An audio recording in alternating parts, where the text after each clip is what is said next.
On arrive enfin à Constantine après, près d'une heure et demie de route depuis Sétif. Alors c'est une ville unique en Algérie parce que, vous la connaissez, elle est surnommée la ville des ponts, la ville suspendue. Elle est bâtie au-dessus de gorges profondes, elle est riche en histoire, en culture et elle est surtout magnifique. On se dirige là vers notre hôtel. Comme on a réservé un peu tard, du coup on s'est retrouvé avec beaucoup d'établissements qui étaient complets. Et en plus, on est tombé à un moment où il y avait une grosse convention de médecins en ville. Du coup, on a trouvé une dispo à l'hôtel Ibis. Je vous montre la chambre et je vous donne mon avis sur cet hôtel à la fin de la vidéo. Mais avant ça, on va découvrir ensemble un super resto. On a déposé nos valises et on a fait une petite marche dans les rues de Constantine pour se diriger vers le restaurant Ikersan. Juste top.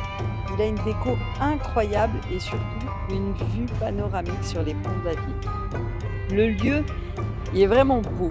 Il y a du bois, des couleurs chaudes, plusieurs salles, une terrasse extérieure avec, encore cette vue sur les ponts. Nous, on a opté pour, une salle type tente berbère. On a trouvé ça, hyper cosy donc on a choisi celle-ci. La carte, elle est bien remplie.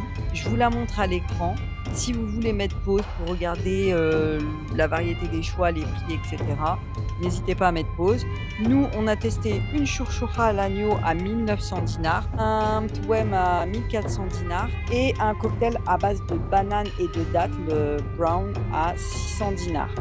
Le repas, il était top. La churchura, elle était bien épicée, le mtouem, il était fondant, le cocktail, il était bien frais, bien dosé et surtout, beaucoup de monde, une belle ambiance, un service rapide et accueillant. C'est vraiment un restaurant que je recommande vivement. Après le repas, retour à l'hôtel pour la nuit. Donc l'Ibis, nous a coûté 12 000 dinars la chambre double avec petit déjeuner. Mais alors soyons honnêtes, on paye la marque, pas la qualité. La chambre, elle est petite, un peu comme dans tous les Ibis dans le monde. C'est vraiment un problème chez Ibis. Le confort, il est très basique. Le service, il est presque à revoir. Et je pense qu'il va falloir soit revoir leur prix au niveau international, soit revoir leur confort. Bref, demain, on continue le voyage, donc abonnez-vous pour la suite. Et si vous avez des questions sur Constantine, je vous lis en commentaire.